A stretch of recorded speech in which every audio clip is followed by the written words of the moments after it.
Hello everyone, welcome to our YouTube channel RPSC bio academy. हम जो unit discuss कर रहे थे वो थी एनिमल फिजियोलॉजी और उसके अंदर हमारा जो टॉपिक चल रहा था वो था ब्रीदिंग एंड रेस्पिरेशन। और कल के लेक्चर में हमने क्या स्टार्ट कर दिया था, मैकेनिज्म ऑफ रेस्पिरेशन। हमने मैकेनिज्म की स्टार्ट कर दिया था मैकेनिज्म, और मैकेनिज्म के अंदर हमने इसके टू पार्ट पढ़ लिए थे। सबसे पहला पार्ट हमने पढ़ा था वेंटिलेशन, फिर हमने उसको क्या बोला था, इसे ब्रीदिंग कहते हैं, इसे ही एक्सटर्नल रेस्पिरेशन कहते हैं। और फिर सेकंड पार्ट हमने पढ़ा था एक्सचेंज ऑफ गैसेस, यानी हमने अभी तक क्या कर लिया है कि जो एयर है, एयर के अंदर भी क्या है, जो ऑक्सीजन है, उस ऑक्सीजन को ब्लड के अंदर और ब्लड से CO2 को वापस लंग्स के अंदर भेज दिया। यहाँ तक हमारा मैकेनिज्म कंप्लीट हो चुका है। तो आज हम उसका थर्ड पार्ट पढ़ेंगे जिसका नाम है ट्रांसपोर्टेशन ऑफ गैसेस। यानी अब उस ब्लड से हमने क्या करना है, ट्रांसपोर्टेशन करना है। किसको, इस ऑक्सीजन को और इस CO2 को हमारे उस जो एक वे हमने कैपिलरी के अंदर डाला था ब्लड को, उस ब्लड कैपिलरी से हमने पूरी बॉडी के अंदर एक एक सेल तक हमने क्या करना है, उसका ट्रांसपोर्ट करना है। ठीक है, तो ट्रांसपोर्ट कहाँ से होगा, हमारे ब्लड के अंदर क्या है, हमारे ब्लड के अंदर जो हमारे ब्लड से हमने कहाँ ट्रांसपोर्ट करना है, टिश्यू तक, या फिर हम क्या कह सकते हैं, सेल तक। क्या हमने यहाँ पर ट्रांसपोर्ट करना है, ब्लड से टिश्यू तक तो हमने क्या भेजनी है, ऑक्सीजन, और टिश्यू से ब्लड तक हमने क्या भेजनी है, CO2। क्या भेजनी है, CO2। ठीक है, तो यहाँ पर ये कैसे हो पाएगा, क्योंकि ब्लड के अंदर जो पार्शियल प्रेशर है किसका, हम बात करें ऑक्सीजन का, वो है अराउंड 95 से 104। ये हम कल डिस्कस कर चुके थे। फिर हमने डिस्कस किया था CO2 का कितना होगा, अराउंड 40। ठीक है, उसके बाद हम यहाँ पर डिस्कस करते हैं, यहाँ पर ऑक्सीजन का पार्शियल प्रेशर कितना होगा, 40, और CO2 का पार्शियल प्रेशर कितना होगा, 45। ठीक है, हम यहाँ तक पहुंच गए थे जब हमने कहा था कि हमारे ब्लड कैपिलरी के अंदर जो है ऑक्सीजन इधर ट्रांसपोर्ट हो जाएगी। तो जब ऑक्सीजन ट्रांसपोर्ट होगी तो पार्शियल प्रेशर भी तो चेंज होगा ना। तो यानी पार्शियल प्रेशर अब ब्लड में इतना आ गया है और टिश्यू या सेल के अंदर अब इतना, ये तो प्रेजेंट था। तो इसके अंदर यानी ट्रांसपोर्टेशन तो हमने पढ़नी है, लेकिन ट्रांसपोर्टेशन हमने ऑक्सीजन की भी पढ़नी है और CO2 की भी पढ़नी है। ठीक है, दोनों की ट्रांसपोर्टेशन पढ़नी है। तो आज का हमारा जो एम रहेगा, आज हमने पढ़नी है ऑक्सीजन की ट्रांसपोर्टेशन, यानी ऑक्सीजन किस तरीके से ट्रांसपोर्ट होती है।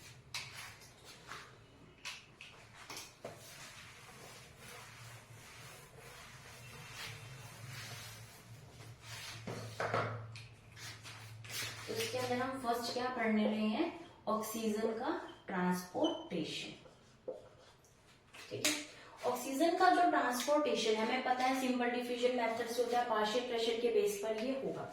अब जो ऑक्सीजन का ट्रांसपोर्टेशन है वो प्लाज्मा से भी हो सकता है और वो HB से भी यानी हीमोग्लोबिन से भी हो सकता है। जो प्लाज्मा से ऑक्सीजन का ट्रांसपोर्टेशन होता है वो होता है 3%, और जो HB से होता है वो होता है 97%। ठीक है, तो 3% प्लाज्मा के अंदर ऑक्सीजन कैसे हो जाती है, सोल्यूबल हो जाती है। तो सोल्यूबल फॉर्म के अंदर ब्लड के अंदर एक फॉर्म होती है प्लाज्मा, और ब्लड के अंदर बाकी क्या पाए जाते हैं, ब्लड कॉर्पस्कल्स, यानी ब्लड के अंदर जो छोटे छोटे हम कह सकते हैं कॉर्पस्कल्स प्रेजेंट होते हैं, जिसके अंदर WBC, RBC, उसके बाद हम कहते हैं प्लेटलेट्स प्रेजेंट होती है, और बाकी पार्ट कौन सा होता है, प्लाज्मा। तो प्लाज्मा पार्ट से तो 3% जाएगा ब्लड के, और बाकी ब्लड के अंदर जो HB है उससे कितना जाएगा, 97%। यानी हम इसको थोड़ा सा अगर डिस्कस करें तो ये क्या बनाई हमने, एक एल्वियोलाई बनाई। इस एल्वियोलाई से यहाँ पर क्या जा रही है, ब्लड कैपिलरी जा रही है। अब हमने यहाँ पर पहले क्या था कि यहाँ पर पार्शियल प्रेशर ऑफ ऑक्सीजन कम था, यहाँ पर पार्शियल प्रेशर ऑफ ऑक्सीजन ज्यादा था। तो यहाँ से क्या आ चुकी है, ऑक्सीजन। ऑक्सीजन के यहाँ आते ही यहाँ का पार्शियल प्रेशर ऑफ ऑक्सीजन क्या हो जाएगा, बढ़ जाएगा। ठीक है, तो इसलिए हमने वहां पर लिखा था कि ऑक्सीजन का पार्शियल प्रेशर कितना हो जाएगा, 95 से 104 के बीच में रहेगा। तो अब जो पार्शियल प्रेशर ऑफ ऑक्सीजन है इस ब्लड के अंदर क्या हो चुका है ज्यादा, और इन ब्लड कैपिलरी से अब ये कहाँ जाएगा, इन ब्लड कैपिलरी से हमारी पूरी की पूरी बॉडी में ट्रांसपोर्ट होगी ऑक्सीजन, और बॉडी के एक एक सेल के अंदर जो पार्शियल प्रेशर ऑफ ऑक्सीजन है वो क्या रहेगा, कम। इससे लिए क्या हो पाएगा, ट्रांसपोर्टेशन हो पाएगा, क्योंकि डिफ्यूजन करना है हमने यहाँ पर। ठीक है, तो अब हम बात करते हैं प्लाज्मा के अंदर, तो 3% सॉल्युबल फॉर्म में हो जाएगा, कोई इंपॉर्टेंट नहीं है हमारे लिए। इंपॉर्टेंट क्या है, ये हीमोग्लोबिन इंपॉर्टेंट है। तो हीमोग्लोबिन क्या है, हीमोग्लोबिन कोई मसल है, हीमोग्लोबिन कोई सेल है, हीमोग्लोबिन है क्या, तो हीमोग्लोबिन कुछ नहीं है, एक रेस्पिरेटरी पिगमेंट है। हीमोग्लोबिन एक रेस्पिरेटरी पिगमेंट है, एक पिगमेंट है। जो पिगमेंट क्या होता है, पिगमेंट हम कहते हैं ना कि इसके, हम कोई भी कॉस्मेटिक्स का सामान यूज करते हैं तो हम कहते हैं ना कि कितनी पिगमेंटेड है, यानी उसके अंदर कलर जो है ना वो प्रोवाइड करवा रहा है। तो हम क्या कह सकते हैं कि जो HB है वो, उसको हमने क्या बोला है, ये पिगमेंट है, यानी ये क्या प्रोवाइड करवाएगा, कलर प्रोवाइड करवाएगा। यानी हमारी बॉडी के अंदर जो ब्लड है उसको कलर प्रोवाइड कौन करवाता है, हीमोग्लोबिन। क्यों है, क्योंकि ये क्या है, एक पिगमेंट है। और कैसा पिगमेंट है, रेस्पिरेटरी पिगमेंट है, यानी ये रेस्पिरेशन में भी हेल्प करेगा। पिगमेंट है, कलर प्रोवाइड करवाएगा, लेकिन रेस्पिरेशन में भी हेल्प करेगा। कैसे हेल्प करेगा, ट्रांसपोर्टेशन में, किसकी, ऑक्सीजन की। तो ऑक्सीजन की ट्रांसपोर्टेशन में हीमोग्लोबिन का क्या काम है। तो अगर हम सबसे पहले थोड़ा सा हीमोग्लोबिन के बारे में बात करें, तो हीमोग्लोबिन के अंदर जो पाया जाता है वो पाया जाता है Fe, यानी हीमोग्लोबिन के अंदर क्या पाया जाता है, Fe पाया जाता है, आयरन पाया जाता है। तो हमें बोला जाता है कि आपको ज्यादा से ज्यादा जो है पालक खानी चाहिए, जिसकी वजह से क्या होगा, हमारे अंदर HB जो है वो बढ़ेगा। तो वो क्यों खाने को कहा जाता है, क्योंकि पालक के अंदर क्या होता है, आयरन होता है, और उससे क्या बनता है, हमारी बॉडी में HB बनता है। इस वजह से हमें Fe, जिसके अंदर ज्यादा Fe हो, जिसके अंदर ज्यादा आयरन हो, हमें ऐसी चीजें खानी चाहिए जिससे हमारी बॉडी में HB बढ़ सके। और HB बढ़ाकर हमने करना क्या है, हमने ट्रांसपोर्टेशन ऑफ ऑक्सीजन को बढ़ाना है, हमने इसको ट्रांसपोर्टेशन और अच्छा करना है, इसलिए हमें HB बढ़ाना है। ठीक है, तो अब इसके अंदर क्या प्रेजेंट है, Fe, यानी इसके अंदर जो है आयरन प्रेजेंट होता है। अगर हम बात करें HB के अंदर क्या प्रेजेंट होती है, पोरफायरिन हेड प्रेजेंट है। यानी अगर हम इसकी स्ट्रक्चर की बात करें तो इसके अंदर कौन सा प्रेजेंट होता है, एक रिंग प्रेजेंट होती है हेड के अंदर, जिससे बोला जाता है पोरफायरिन रिंग। और ये नाम इंपॉर्टेंट है, क्योंकि ये ऐसे ही कभी ना कभी आपसे पूछ लिया जाएगा कि कौन सी रिंग प्रेजेंट होती है। तो पोरफायरिन रिंग किसके अंदर प्रेजेंट होती है, HB के अंदर प्रेजेंट होती है। और जो एक HB होता है वो एक HB 4 ऑक्सीजन को बाइंड कर सकता है। एक टाइम पर एक HB का मॉलिक्यूल 4 ऑक्सीजन को बाइंड करके कैसा मॉलिक्यूल बनाएगा, HB4O2। तो ये कॉम्प्लेक्स स्ट्रक्चर बनती है HB4O2। और ये जो स्ट्रक्चर है और ये जो रिएक्शन है ये कैसी हो सकती है, रिवर्सिबल हो सकती है। कैसी रिएक्शन हो सकती है, रिवर्सिबल रिएक्शन हो सकती है, क्योंकि इसको बाद में जाकर टूटना भी तो है। तो यहाँ पर HB को क्या मिलती है, ऑक्सीजन मिलती है। तो एक HB का मॉलिक्यूल 4 ऑक्सीजन के साथ बाइंड कर HB+4O2 बनाता है। तो क्या हम इसको कह सकते हैं कि यहाँ पर HB का ऑक्सीडेशन हो चुका है, क्योंकि जब भी हम ऑक्सीजन को किसी के अंदर ऐड करते हैं तो हम यही बोलते हैं कि इसका ऑक्सीडेशन हो गया। तो क्या यहाँ पर HB का हमें ऑक्सीडेशन दिख रहा है, तो इसको देखने में ऐसा लग रहा है कि यहाँ पर ऑक्सीडेशन हो चुका है HB का, लेकिन यहाँ पर ऑक्सीडेशन नहीं होता। यहाँ पर क्या होता है, ऑक्सीजनेशन होता है। यहाँ पर ऑक्सीजनेशन होता है, ऑक्सीडेशन नहीं होता। ऑक्सीजनेशन नहीं होता, ऑक्सीडेशन होता है। ऐसा क्यों, क्योंकि अगर हम ऑक्सीडेशन कर देंगे तो HB जो है इसके अंदर ये कंपाउंड जो है ये टूटेगा नहीं। ऑक्सीडेशन करने के बाद ये जो HB4O2 है इसे तोड़ना मुश्किल हो जाएगा। लेकिन जब हम इसका ऑक्सीजनेशन कर देंगे, यानी हमने क्या किया, इस HB मॉलिक्यूल के पास हमने ऐसे करके 4 ऑक्सीजन के जो मॉलिक्यूल्स हैं वो ऐसे बस बिठा दिए कि जब तुम्हारा स्टेशन आएगा तुम धीरे धीरे क्या करना, उतर जाना। ठीक है, हमने उसके अंदर उसको फिक्स नहीं कर दिया, ताकि हमने इसको बिल्कुल एक ढीला ढाला सा एक कॉम्प्लेक्स स्ट्रक्चर बनाई है, जो बिल्कुल ढीली ढाली से, जो आराम से ये क्या हो सके, डिसोसिएट हो सके। तो इसके लिए हमने इसका ऑक्सीडेशन नहीं करवाया, ऑक्सीजनेशन करवाया, कि बस 4 मॉलिक्यूल को इस HB के ऊपर बिठाकर इनको ट्रांसपोर्ट करने के लिए भेज दिया गया। तो ये कैसा प्रोसेस है, ये एक रिवर्सिबल प्रोसेस है, क्योंकि यहाँ पर ये जुड़ रहा है लेकिन ये ब्लड में जाकर टूटेगा भी। ये आगे जाकर जब सेल और टिश्यू के पास ये HB पहुंचेगा तो हम इसको तोड़ेंगे भी, और ये बहुत इंपॉर्टेंट प्रोसेस है। ठीक है। तो यहाँ पर हमने क्या किया, इसका ऑक्सीडेशन ना करके इसका क्या किया है, ऑक्सीजनेशन किया है। तो ये हमने किसके बारे में पढ़ा है, हीमोग्लोबिन के बारे में हमने थोड़ी सी यहाँ पर थोड़ी सी इंफॉर्मेशन ली है कि हीमोग्लोबिन होता क्या है। तो हीमोग्लोबिन एक रेस्पिरेटरी पिगमेंट है, इसके अंदर Fe पाया जाता है, इसके अंदर एक पोरफायरिन हेड पाया जाता है। ये 4O2 के साथ जो है अटैच हो जाता है, लेकिन ऐसे अटैच नहीं होता है कि इसका कंप्लीट ऑक्सीडेशन हो जाता है। यहाँ पर क्या होता है, ऑक्सीजनेशन होता है।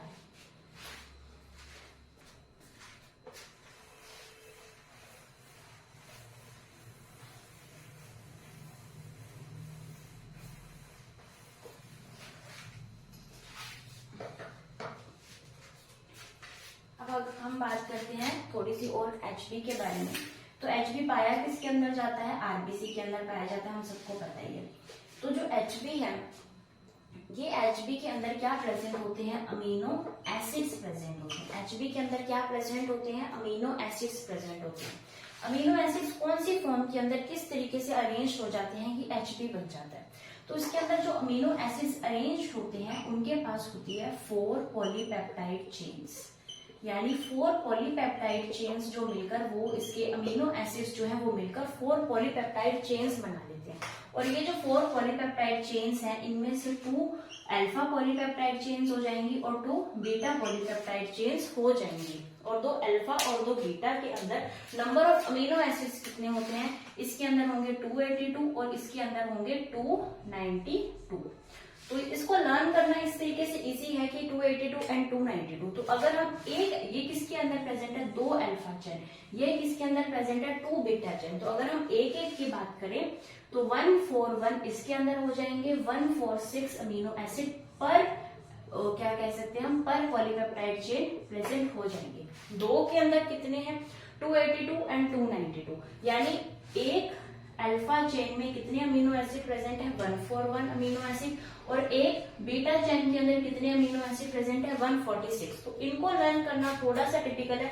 तो 282 एंड 292 दो हम याद कर सकते हैं इस तरीके से कि 2 अल्फा के अंदर 282 है, 2 बीटा के अंदर 292, और अगर हम इनका एडिशन करें तो क्या आ जाएगा, 574 अमीनो एसिड्स का क्या बना होता है, एक Hb बना होता है।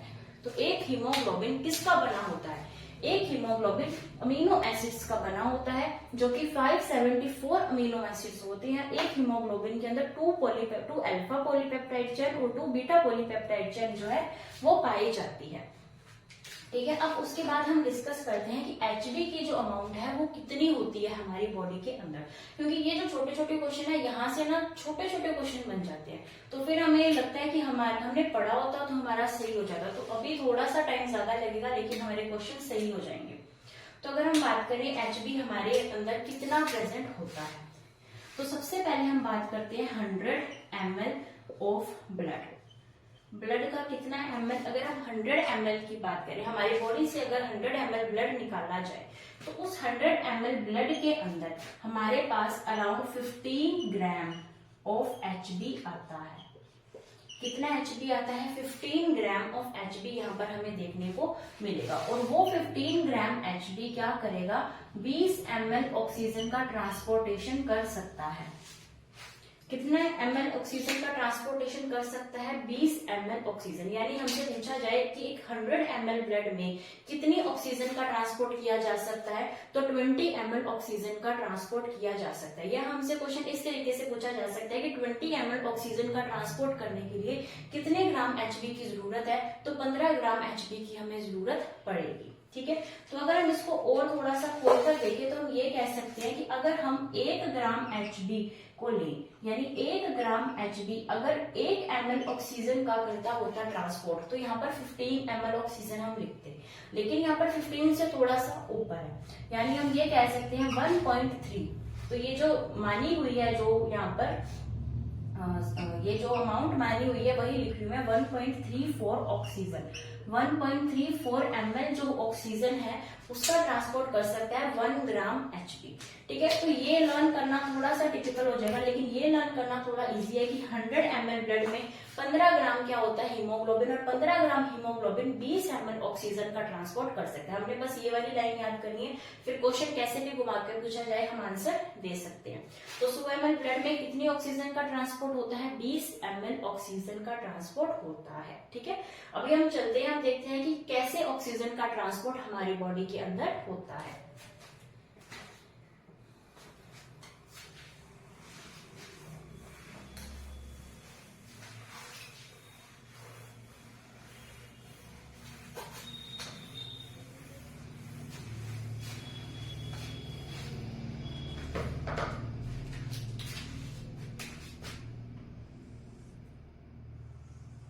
तो यहाँ पर हमारे पास क्या है, एल्वेओलाई है, और यहाँ पर हमारे पास क्या आ रही है, ब्लड कैपिलरी आ रही है।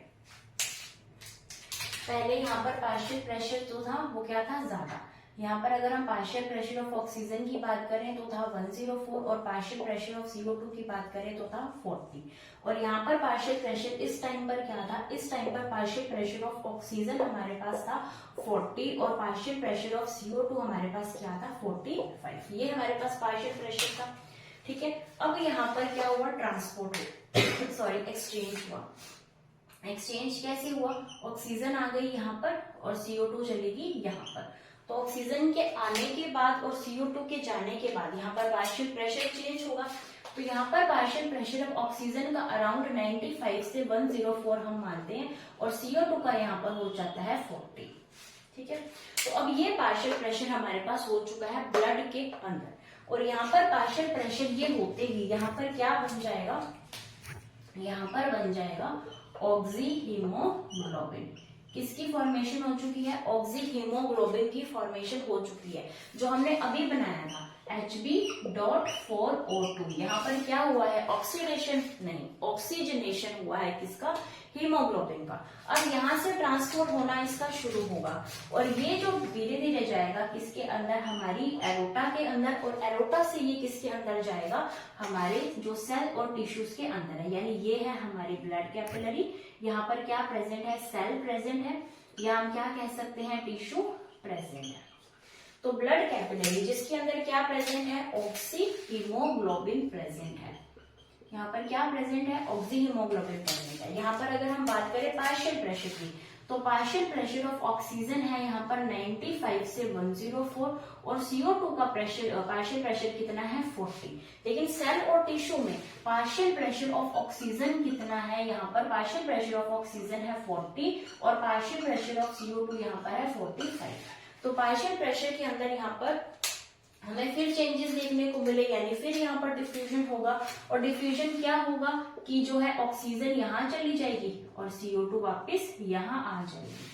ठीक है, क्योंकि सेल और टिश्यू से जो है CO2 चली जाएगी और सेल और टिश्यू को क्या मिल जाएगी, ऑक्सीजन। और ये इस ऑक्सीजन का क्या करेंगे, इनके अंदर क्या प्रेजेंट है, इनके अंदर प्रेजेंट है ग्लूकोज। इनके अंदर क्या प्रेजेंट है, ग्लूकोज प्रेजेंट है। इनके अंदर अमीनो एसिड्स प्रेजेंट है, इनके अंदर प्रोटीन्स हैं, इनके अंदर फैट्स हैं। ये उनका क्या करेंगे, ऑक्सीडेशन करेंगे। यहाँ पर क्या होगा, ऑक्सीडेशन होगा, और ऑक्सीडेशन करने से इनको क्या मिलेगा, एनर्जी मिलेगी, ATP मिलेगी, जो हमारी बॉडी के लिए जरूरी है। हमारी बॉडी के हर एक वर्क करने के लिए हमें क्या चाहिए, ATP चाहिए, और ATP किससे मिलेगी, इस फूड का ऑक्सीडेशन करने से। और ऑक्सीडेशन के लिए ऑक्सीजन कहाँ से आ रही है, इस पाथवे से आ रही है। अब ये जो है ये वापस यहाँ से सेल से निकलकर, सेल और टिश्यू से निकलकर वापस कहाँ जाएगा, लंग्स के पास ही आएगा। देखो जब यहाँ पर CO2 चलेगी, ऑक्सीजन यहाँ पर आ गई, तो ऑक्सीजन CO2 के यहाँ पर आने से इनका जो पार्शियल प्रेशर है वो फिर चेंज हो जाएगा। यानी अब यहाँ पर ऑक्सीजन की अमाउंट कम हो जाएगी, क्योंकि ऑक्सीजन जो है वो यहाँ पर चलेगी, तो यहाँ पर फ्री ऑक्सीजन हो जाएगा 40, और पार्शियल प्रेशर ऑफ CO2 हो जाएगा 45, और ये वापस यहाँ से कहाँ चली जाएगी, एल्वेओलाई के अंदर। तो इस तरीके से पार्शियल प्रेशर के अंदर चेंजेस आते रहते हैं, और यहाँ पर क्या हो रहा है, ट्रांसपोर्टेशन हो रहा है। किसका ट्रांसपोर्टेशन हो रहा है, ऑक्सीजन का ट्रांसपोर्टेशन हो रहा है। लेकिन हम यहाँ पर इस ऑक्सी HB को रखे बोले, तो जो ऑक्सी हीमोग्लोबिन है, इस ऑक्सी हीमोग्लोबिन का यहाँ पर क्या होगा, डिसोसिएशन। यानी ये क्या हो जाएंगे, ये एक दूसरे से डिसोसिएट हो जाएंगे, इनकी लड़ाई हो जाएगी, ये अलग हो जाएंगे। एक Hb के साथ हमने क्या रखे थे, 4 ऑक्सीजन के मॉलिक्यूल। अब ये 4 ऑक्सीजन के मॉलिक्यूल यहाँ से निकल जाएंगे और निकल के कहाँ आ जाएंगे, इन सेल या टिश्यू में। ये जो ऑक्सीजन यहाँ से आ रही है, ये यहीं से तो आ रही है, ये ऑक्सी Hb यहाँ पर क्या हो जाएगा, टूटेगा, इनके टूटने से आएगा। ठीक है, अब अगर हम बात करें कि इनका डिसोसिएशन क्यों हुआ, ये टूटे क्यों, तो अब हम डिस्कस करेंगे कि इनको टूटने के लिए, ऑक्सी हीमोग्लोबिन को टूटने के लिए कौन कौन से फैक्टर्स हमें चाहिए जिसकी वजह से ऑक्सीजन सेल और टिश्यू के पास पहुंच जाए। और ये बहुत इंपॉर्टेंट टॉपिक है। ठीक है, उससे पहले हम एक बार रिवाइज कर लेते हैं कि कैसे हुआ ट्रांसपोर्टेशन। हमारे एल्वियोलाई के अंदर ऑक्सीजन थी ज्यादा, क्यों, क्योंकि बाहर से आई थी, ऑक्सीजन थी ज्यादा। इनको इतना ज्यादा हमने ऐसे रट्टा नहीं मारना कि यहाँ पर यहाँ था, यहाँ पर यहाँ था, ये सिर्फ एक कॉन्सेप्ट है, मैंने भी कोई रट्टा नहीं मारा है, सिर्फ इतना ध्यान रखना है 104, 40, 40 एंड 45, बस ये 4 टर्म्स अगर हमारे माइंड में घूम रही है तो ये अपने आप बनने लग जाएगा माइंड के अंदर। ठीक है, हमने सांस ली, सांस लेते ही हमारे अंदर ऑक्सीजन ज्यादा है, ऑक्सीजन ज्यादा है यानी 104, तो ऑक्सीजन का हो गया 40, इसका हो गया CO2 का।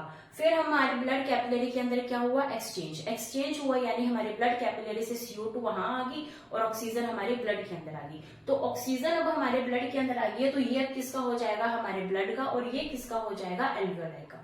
ऑक्सीजन के आते ही यहाँ पर क्या बन चुका है, ऑक्सी हीमोग्लोबिन। ये ऑक्सी हीमोग्लोबिन सेल और टिश्यू के पास जाएगा। अब सेल और टिश्यू के पास जाएगा तो ब्लड के अंदर तो यही है, यही बना रहेगा, लेकिन यहाँ पर क्या है कि जो टिश्यू है, सेल है, उनका जो है पार्शियल प्रेशर वो 40 और 45 हो जाएगा। फिर इन दोनों के अंदर एक्सचेंज होगा, यानी कि अब ये वाला जो पार्शियल प्रेशर है ये सेल और टिश्यू का बन जाएगा, यानी ऑक्सीजन के जाने के बाद, और 40 और 45 जो है ये किसका बन जाएगा, इस ब्लड का। और ये ब्लड वापस से इस तरीके से ट्रांसपोर्ट करता रहेगा ऑक्सीजन का। ठीक है, तो उसके बाद हम डिस्कस करते हैं कि कैसे ऑक्सी हीमोग्लोबिन का यहाँ पर डिसोसिएशन होता है और क्यों होता है। ये बहुत इंपॉर्टेंट टॉपिक है जिसे हम आज डिस्कस करने वाले हैं।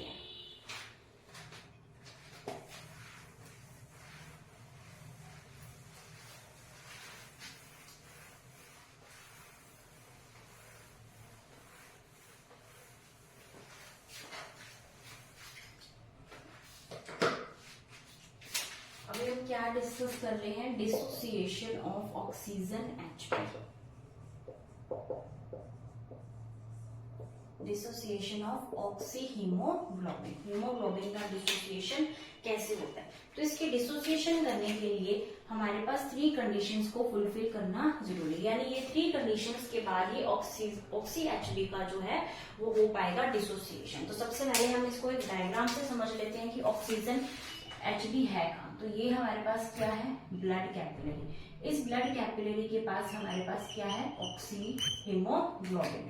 और यहाँ पर क्या है, हमारे पास एक सेल है, या हम टिश्यू कह सकते हैं, ये हमारे पास एक सेल है। तो ऑक्सीजन ने यहाँ से कहाँ आना है, यहाँ, और ऑक्सीजन तब आ पाएगी जब ये ऑक्सी हीमोग्लोबिन टूटेगा। ठीक है, तो सबसे पहला कारण क्या है कि ये टूट रहा है। ऑक्सी हीमोग्लोबिन के टूटने का सबसे पहला कारण ये है कि partial pressure of oxygen in cell के अंदर ऑक्सीजन का पार्शियल प्रेशर अगर कम होगा तभी जो है ऑक्सीजन जो है वो यहां से यहां आ पाएगी, क्योंकि गैसेस हमेशा मूव करती हैं हाई पार्शियल प्रेशर से लो पार्शियल प्रेशर की तरफ। तो अगर यहाँ पर पार्शियल प्रेशर हाई होगा, यहाँ पर पार्शियल प्रेशर लो होगा, तभी ये क्या हो पाएगा, डिसोसिएशन हो पाएगा, किसका, इस ऑक्सी हीमोग्लोबिन का। सेकेंड है कि हाई कॉन्सेंट्रेशन ऑफ CO2। यहाँ पर अगर CO2 की कॉन्सेंट्रेशन ज्यादा होगी तो ये CO2 क्या कर जाएगी, डिफ्यूज कर जाएगी। CO2 पहले डिफ्यूज कर जाएगी कहाँ पर, ये ब्लड कैपिलरी के अंदर चली जाएगी, और CO2 के अंदर जाते ही ये CO2 इंड्यूस कर देगी इसको तोड़ने के लिए।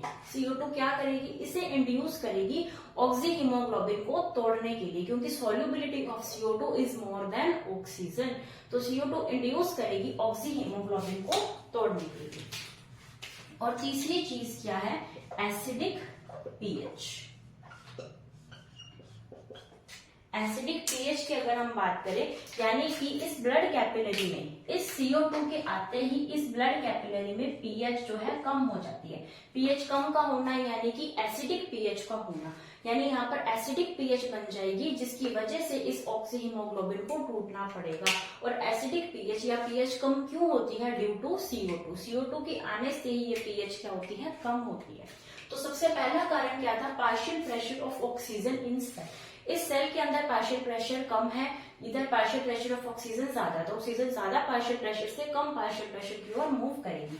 सेकेंड है हाई कॉन्सेंट्रेशन ऑफ CO2। अगर CO2 की कॉन्सेंट्रेशन यहाँ पर हाई है तभी वो ऊपर जा पाएगी, डिफ्यूज हो पाएगी और ये इंड्यूस करेगी ऑक्सी हीमोग्लोबिन को तोड़ने के लिए, क्योंकि CO2 की जो उसके साथ Hb के साथ जुड़ने की जो क्षमता है वो ऑक्सीजन से ज्यादा है, तो ये CO2 उसके साथ क्या कर जाएगी? जुड़ जाएगी।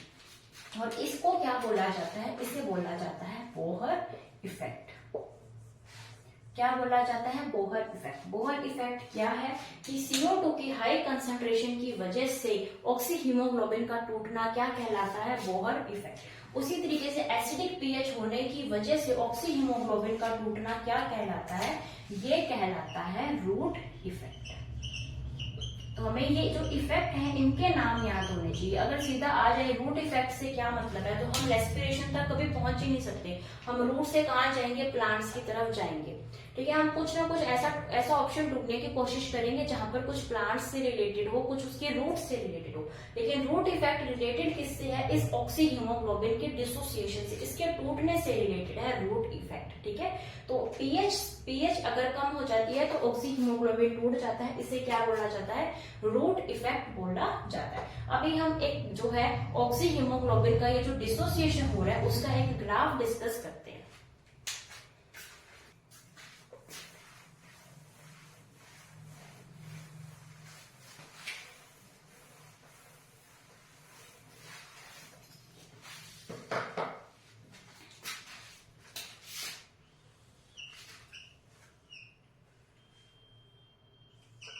हम डिस्कस कर रहे हैं oxygenated Hb curve, oxy haemoglobin curve को डिस्कस कर रहे हैं। ये जो कर्व है ये किसके अंदर होता है? ये होता है percentage of saturation, percentage of saturation of Hb with oxygen. यानी कितना, अगर हम इसको सिंपल लैंग्वेज में बोलें तो हम ये कह सकते हैं कि कितने परसेंट हीमोग्लोबिन जो है वो ऑक्सीजन के साथ अटैच होती है। 100% कभी हो नहीं सकती, तो कितने परसेंट ऑक्सीजन जो है वो ऑक्सीजन के साथ अटैच होती है। और इधर हम लेंगे पार्शियल प्रेशर ऑफ ऑक्सीजन। ठीक है, तो ये जो नॉर्मल ग्राफ बनता है ये नॉर्मल ग्राफ बनेगा सिग्मोइड। इस तरीके से ये ग्राफ कैसा बनेगा? सिग्मोइड ग्राफ बनेगा। तो ये ग्राफ किस तरीके का बनेगा? सिग्मोइड।